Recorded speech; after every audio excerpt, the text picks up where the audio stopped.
Hello students, बेटा इसको मैं नोट करने जा रहा हूँ। इसमें भी तो इसमें तेजी से नोट। देखिए हम लोगों का आज का टॉपिक है, अब पूरा समझिएगा एक साथ। सब लोग नोट कर चुके हैं ना? 3 डायमेंशन ज्योमेट्री में पार्ट 2 है, जिसमें हम लोग स्ट्रेट लाइन को भी वेक्टर फॉर्म में समझते हैं। स्ट्रेट लाइन को हम लोग वेक्टर फॉर्म में कैसे समझते हैं?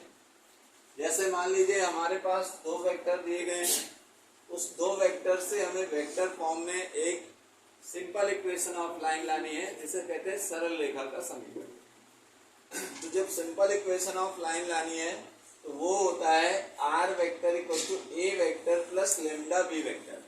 यहाँ पर हम आपकी नॉलेज के लिए बता दें कि आर वेक्टर का मतलब होता है एक्स आई वाई जे जेड के।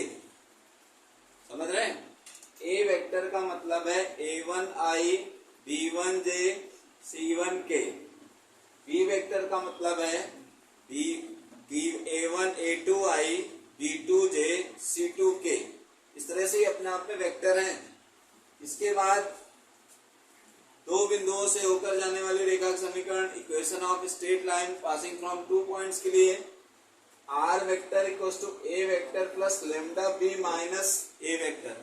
इसे हम लोग कहते हैं इक्वेशन ऑफ पैरेलल लाइन भी। यहीं पर अगर ये बोलता है find the equation of parallel line passing from 2 vectors A vector and B vector, तो जब पैरेलल आप सुनोगे समझ जाइए इसका यूज करना है। ठीक है, इसी इक्वेशन ऑफ लाइन को हम कार्टेशियन फॉर्म में कैसे पढ़ते हैं? कार्टेशियन फॉर्म को हिंदी में कहते हैं कार्तीय रूप, जहां पर आई जे के नहीं आता।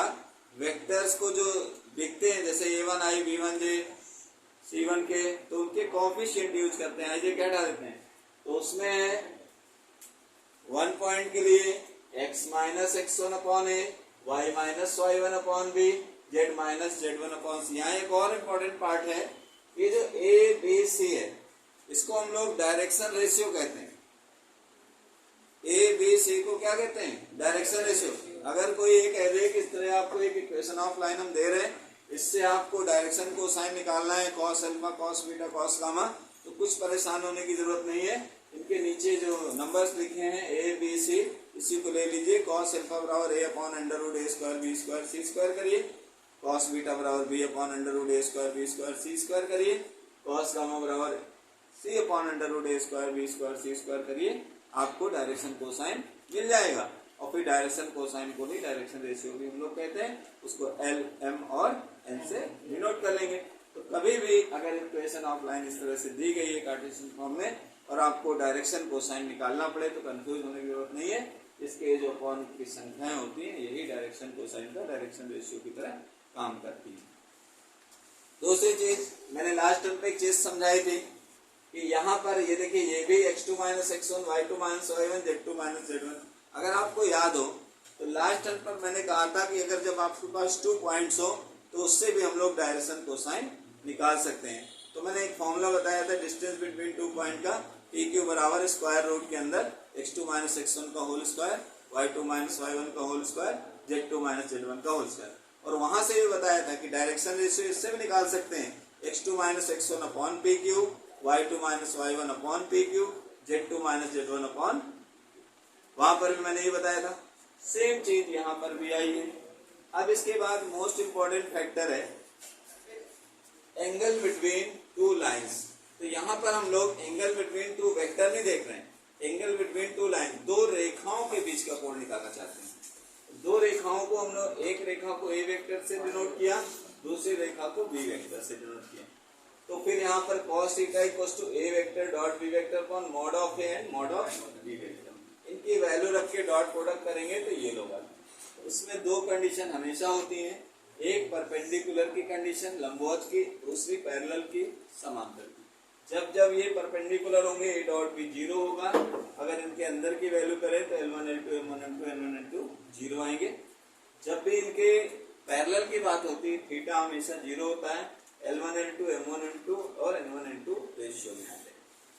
इसके बाद जो मोस्ट इंपॉर्टेंट फैक्टर, यहाँ से 5 नंबर का लॉन्ग क्वेश्चन प्रत्येक सेट में, प्रत्येक ईयर कोई भी परीक्षा हो, 12th का अगर पेपर हो रहा है, चाहे NCERT हो, चाहे CBSE हो, चाहे IICSE हो, सब में ये क्वेश्चन आना तय है, फिक्स है।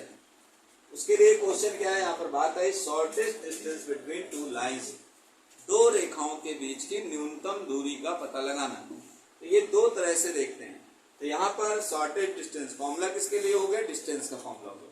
तो ये शॉर्टेज डिस्टेंस कहाँ से आ रही है, तो आपने बताया shortage distance between two skew line, तो ऐसी जगह है जो विषम तलीय स्थान पर, जहाँ पर खड़े होने की भी जगह नहीं है, जहाँ पर बैठने की भी जगह नहीं है, और वहां पर हम एक स्ट्रेट लाइन की कल्पना करते हैं और वहां पर वेक्टर फॉर्म में वो लाइनें ड्रॉ करते हैं और उनके बीच की दूरी पता लगाते हैं। उसका फॉर्मूला है वेक्टर फॉर्म में, जब भी इक्वेशन वेक्टर फॉर्म में होगी याद रखिएगा, r vector a1 vector lambda v1 vector, दूसरी इक्वेशन भी है are vector a2 vector mu v2 vector. ये vector form equation of line है।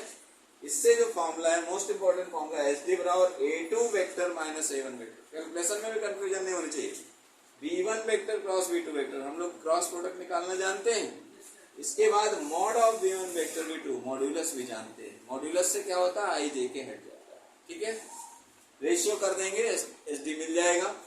यही चीज अगर आपको इस तरह समीकरण ना दे करके अक्सर बदलाव होगा तो यही होगा, कभी इस तरह इक्वेशन देगा कभी इस तरह।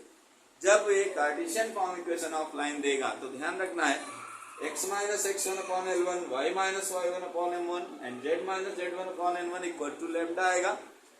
x minus x2 upon L2, y minus y2 upon M2, z minus z2 upon N2 equal to mu आएगा। तो ये दो क्वेश्चन है, सोल्यूशन एक ही तरह है, बस फॉर्मेट चेंज है, एक वेक्टर फॉर्म है और एक कार्टेशियन फॉर्म है। तो कार्टेशियन फॉर्म को क्या कहते हैं, और वेक्टर फॉर्म को क्या कहते हैं, कार्टेशियन फॉर्म को क्या कहते हैं, और वेक्टर फॉर्म को क्या कहते हैं, याद रहेगा। तो इसमें डायरेक्ट आंसर निकालना होता है जिसको हम लोग किस फॉर्मेट में ले लेते हैं, डिटरमिनेंट फॉर्म में। कैसे फॉर्म में लेते हैं, डिटरमिनेंट। तो इसमें कैलकुलेशन के समय माइनस प्लस का ध्यान रखना पड़ता है। इसकी कैलकुलेशन इस तरह से आती है, ये देखिए यहाँ से वैल्यू लेते हैं, x2 में x1 को माइनस करना है, y2 में y1 को माइनस करना है और z2 में z1 करना है। ये यहाँ पर कैलकुलेशन है। इसके बाद कुछ नहीं करना है, इसके अपॉन वाले डायरेक्शन रेशियोज लेने हैं। इनको क्या कहते हैं, डायरेक्शन रेशियो कहते हैं, और ये अनुपात में है भी। इनको क्या बोलते हैं, डायरेक्शन रेशियो। इनको दोनों को लिखना है और जैसे डिटरमिनेंट का एक्सपेंशन करते हैं उसी तरह कर देंगे। तो उसी के देखिए एक्सपेंशन का रिजल्टेंट नीचे लिखा, उससे रेशियो करा देंगे, आंसर मिल जाएगा। अंतिम फॉर्मूला है shortage distance between two parallel line, दो समांतर रेखाओं के, यदि कोई दो लाइनें समांतर हो जाएं, ये वाली दो लाइनें एक दूसरे पैरेलल नहीं है, थोड़ा सा डिफरेंस है, लेकिन जब दोनों पैरेलल हो जाएंगी तो जो b1 और b2 वेक्टर है वो आपस में इक्वल हो जाता है। और जब b1 b2 वेक्टर आपस में इक्वल हो जाएगा तो फिर वहां क्रॉस प्रोडक्ट आपको नहीं निकालना पड़ेगा, सीधे r vector a1 lambda b, r vector a2 mu b, और फॉर्मूला लगाएंगे एस टी बराबर a2 minus a1 dot b vector upon mod of b vector. ये पूरा होल ऑफ कॉन्सेप्ट था वेक्टर में, वेक्टर पोर्शन का 3 डायमेंशन ज्योमेट्री के अंतर्गत। तो इसको आप लोगों ने नोट किया। तो आइए अब हम लोग क्वेश्चन देखेंगे इससे रिलेटेड। इसको बंद कर दीजिए, बंद कर दे पूरा।